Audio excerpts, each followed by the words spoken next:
जय महाराष्ट्र मित्रांनो, पावसाळा लागताच प्रत्येक ग्रामपंचायतचे हाल, चिखलमय रस्ते, गुडघ्या इतक्याला चिखल होते, गुडघ्या इतकाला पाऊस होतो, त्यातून शाळेतले लेकरं त्या चिखलमय रस्त्यातून जाताना आपण अनेक बातम्या बघतात, पेपरला बातम्या येतात, सोशल मीडियावर लोक स्टेटस ठेवतात की जिल्हा परिषदचे किंवा अनेक प्रायव्हेट शाळेतले लेकरं चिखलमय रस्त्यातून मार्गक्रमण करत शाळेत जातात येतात, त्यांना अनेक त्रास सहन करावा लागते। त्याचबरोबर ग्रामीण भागातले नागरिकसुद्धा ते चिखलातून पाण्यातून जातात। ग्रामपंचायतला म्हटलं की ग्रामपंचायत बहाणा लावती, आता पावसाळा आहे, मुरुम भेटत नाही। तर कृपया करून मित्रांनो, आत्तापासून ग्रामपंचायतला अर्ज द्यायला सुरू करा। आत्ता भर उन्हाळा आहे, मुरुम कुठेही भेटते, सहज उपलब्ध होतो। ग्रामपंचायतला आत्ताच निवेदन द्या, तुमच्या गावातले जिथे जिथे रस्ते खराब होतात तिथल्या रस्त्यावर लगेच मुरुम टाकण्यात यावा, अन्यथा 8 दिवस 10 दिवस 15 दिवस ग्रामपंचायतला वेळ द्या, तिथं उपोषण करा। त्याशिवाय ग्रामपंचायत सदस्य सरपंच दरवर्षीप्रमाणे याही वर्षी तुम्हाला बहाणा लावतात, मुरुम भेटत नाही। आता मुरुम भेटत नाही, टाकायला काय नाही, आम्ही टाकलं असतं, मुरुमच नाही आहे कुठं।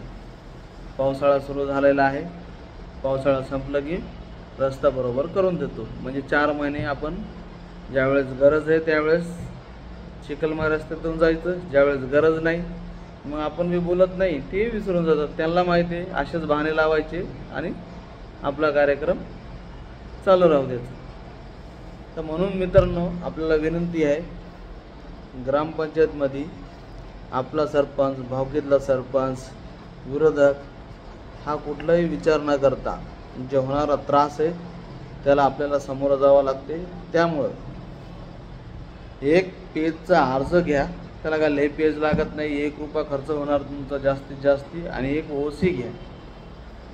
जर यांनी असं नाही केलं त्यांच्यावर गुन्हे दाखल करा।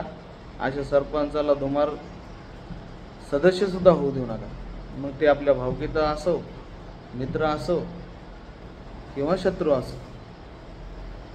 तर अशा काय हरामखोर लोक बहाणे मारतात की आत्ता उन्हाळा आहे, भेटणार नाही, तर आत्तापासून त्यांना अर्ज द्यायला सुरू करा।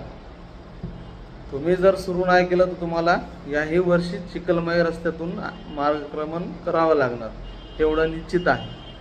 तर कृपया करून आतापासून ग्रामपंचायतचा पाठलाग करा, आणि जिथं जिथं तुमचा पाऊस येतोय, गुडघ्या इतक्याला चिखल होतं, तिथं आत्ताच रस्ता टाकून, निदान डांबरी नाही झालं तरी मुरुमाचा आणि खडकीचा तरी रस्ता ग्रामपंचायतच्या मागं लागून करून घ्या। नाही की त्यांना बहाणा लावता येणार नाही की आत्ता मुरुम भेटणार नाही। दरवर्षी तुम्ही तेच करतायत आणि विसरून जातायत। तर मित्रांनो, आपल्यासाठी कोणी एखादा वरून देवदूत येणार नाही आहे की हे रस्ता बाबा अचानक मी जादू फिरविलीन करून देईन, तुम्हालाच झटावं लागणार आणि तुम्हालाच करावं लागणार, त्याच्याशिवाय तुम्हाला पर्याय नाही। कोणी सरपंच आपला नाही आणि कोणी आपला शत्रू बी नाही। नीट ग्रामपंचायतचं त्याचं कर्तव्य आहे, ते काय आपल्यावर उपकार करणं। ग्रामपंचायत प्रचारादरम्यान जसं पाया पडतो, आता तसं प्रमाणिक आहे का नाही, तर त्याची त्याला जागा दाखवा, उपोषणा करा। उगा असा गुंगीत राहू नका, हे माझा ते माझा, भावकीतला हे सोडून द्या आणि सरपंच निवडून देताना चांगला माणूस निवडून द्या। भावकीतला नाही पाहिजे, ना मित्र नाही पाहिजे, ना पैसेवाला पाहिजे, काय गरज नाही, चांगला पोरगा निवडून द्या आणि त्याच्या मागे लागा। तोही बदनाम होत असेल तर गांडीवर लात मारा, त्याच्या अर्ज द्या, भ्रष्टाचाराविरोधात लढा। ग्रामपंचायतमध्ये भ्रष्टाचार बारीक बारीक गोष्टीपासून होतात।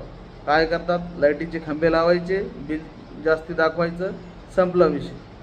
लाईटमध्ये गट्टूमध्ये पैसे जास्ती निघतात, प्रत्येक ग्रामपंचायतमध्ये तेच कामं होतात, दुसरे काही कामं होत नाही। ग्रामपंचायतमध्ये गट्टू बसविले, इथं मंदिराजवळ गट्टू बसविले, पैसे जास्ती खाता येतात, गट्टूचा बिल जास्ती निघतो। लाईटमध्ये बी लिगली पैसे जास्ती खाता येतात, कुठून तरी बिल आणतात, GSTचे 500चा लाईट असतो, 1000 रुपये दाखवितात. 40,000चा खंबा असतो का कुठं? 40,000 रुपये एका पोलचे पैसे दाखवितात. ते पोल येतो 10,000 ते 12,000 रुपयाला. लिगली GST बिल आहे, आपणही काय करू शकत नाही. तर इथं टोकायला सुरुवात करा. तवा गाव सुधारण. जय हिंद, जय महाराष्ट्र.